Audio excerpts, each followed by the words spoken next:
Hello friends, good evening. এই ভিডিওতে বলবো ফিজিক্সের ওপর একটা ভিডিও দিচ্ছি। আমি সুমন চক্রবর্তী, আমি ওয়েল এক্সপিরিয়েন্স একজন টিচার। যদি কেউ কম্পিটিটিভ পড়তে চাও অবশ্যই যোগাযোগ করতে পারো 8910618541। তো আমি ফিজিক্সের লাস্ট প্রশ্ন আগের ভিডিওতে হয়েছিল তাপ উষ্ণতার পার্থক্য, থার্মোমিটার কাকে বলে ও পারদ থার্মোমিটার কাকে বলে, এতটা হয়েছিল।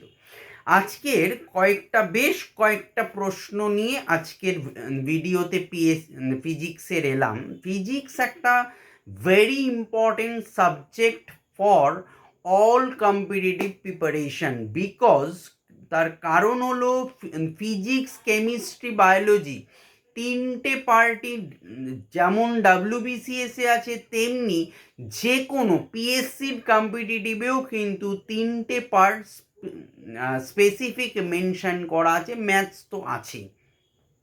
ওকে, সো থার্মোমিটারে পারদ ব্যবহারের সুবিধা, প্রথম কোয়েশ্চেন এটা।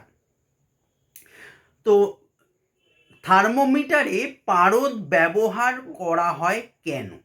এক, উষ্ণতার পরিবর্তনের সঙ্গে আয়তন পরিবর্তন খুব নিয়মিত।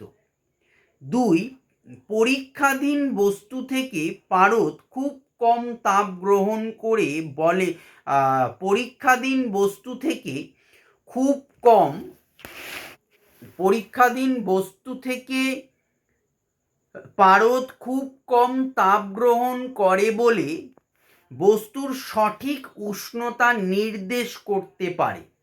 তিন, পারদের হিমাঙ্ক -39°C এবং স্ফুটনাঙ্ক 357°C, এই বিস্তীর্ণ পাল্লার মধ্যে পারদ থার্মোমিটার দিয়ে উষ্ণতা মাপা যায়। নাম্বার 4, পারদ সহজেই বিশুদ্ধ অবস্থায় পাওয়া যায়। 5, পারদ অস্বচ্ছ এবং চকচকে বলে কাঁচনলের ভিতর পারদকে স্পষ্ট দেখা যায়, ফলে পাঠ নেওয়ার সুবিধা হয়। 6, বিশুদ্ধ পারদ কাঁচনলের গায়ে লেগে থাকে না, নলের মধ্যে সহজে ওঠানামা করতে পারে। 7, পারদ তাপের সুপরিবাহী বলে দ্রুত পরীক্ষাধীন বস্তুর উষ্ণতা লাভ করে।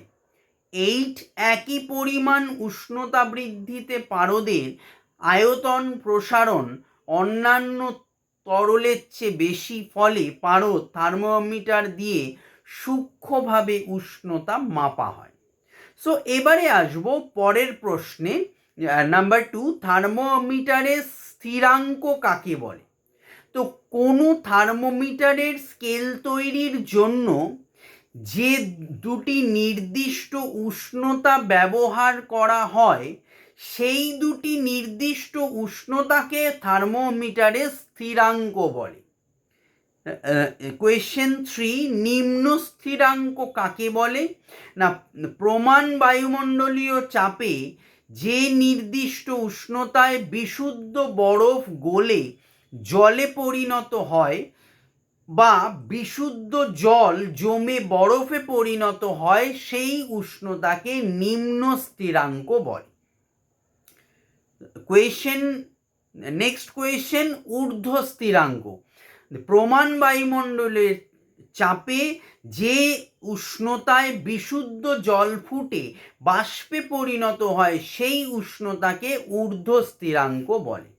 তো সেলসিয়াস স্কেলে নিম্ন স্থিরাঙ্ক 0° এবং ঊর্ধ্ব স্থিরাঙ্ক 100°, আর ফারেনহাইট স্কেলে নিম্ন স্থিরাঙ্ক 32° এবং ঊর্ধ্ব স্থিরাঙ্ক 212°। ওকে, নেক্সট কোয়েশ্চেন, প্রাথমিক অন্তর কাকে বলে? থার্মোমিটারের নিম্ন স্থিরাঙ্ক, ভালো করে শুনবে, থার্মোমিটারের নিম্ন স্থিরাঙ্ক এবং ঊর্ধ্ব স্থিরাঙ্কের মধ্যবর্তী উষ্ণতার ব্যবধানকে প্রাথমিক অন্তর বলে। নেক্সট কোয়েশ্চেন, সেলসিয়াস স্কেল কাকে বলে? এই স্কেলের নিম্ন স্থিরাঙ্ককে 0 ডিগ্রি এবং ঊর্ধ্ব স্থিরাঙ্ককে 100 ডিগ্রি ধরা হয়, দুই স্থিরাঙ্কের মধ্যবর্তী ব্যবধানকে সমান 100 ভাগে ভাগ করা হয়। প্রত্যেক ভাগকে 1 ডিগ্রি সেলসিয়াস বা সেন্টিগ্রেড 1 ডিগ্রি সি বলা হয়। Next question, Fahrenheit scale. এই স্কেলের নিম্ন স্থিরাঙ্ককে 32 ডিগ্রি ও ঊর্ধ্ব স্থিরাঙ্ককে 212 ডিগ্রি ধরা হয়। দুই স্থিরাঙ্কের মধ্যবর্তী ব্যবধানকে সমান 180 ভাগে ভাগ করা হয়। প্রত্যেক ভাগকে 1 ডিগ্রি ফারেনহাইট বলা হয়। ওকে, এবার নেক্সট কোয়েশ্চেনে আসবো। Very important question, next and last question for this video. Celsius ও ফারেনহাইট স্কেলের সম্পর্ক কি? সেলসিয়াস স্কেলে প্রাথমিক অন্তরকে সমান 100 ভাগে এবং ফারেনহাইট স্কেলে সমান 180 ভাগে ভাগ করা হয়। অতএব সেলসিয়াস স্কেলের 100 ঘর সমান ফারেনহাইট স্কেলের 180 ঘর। ওকে, সো এই হচ্ছে ফারেনহাইট এবং সেলসিয়াস স্কেলের সম্পর্ক।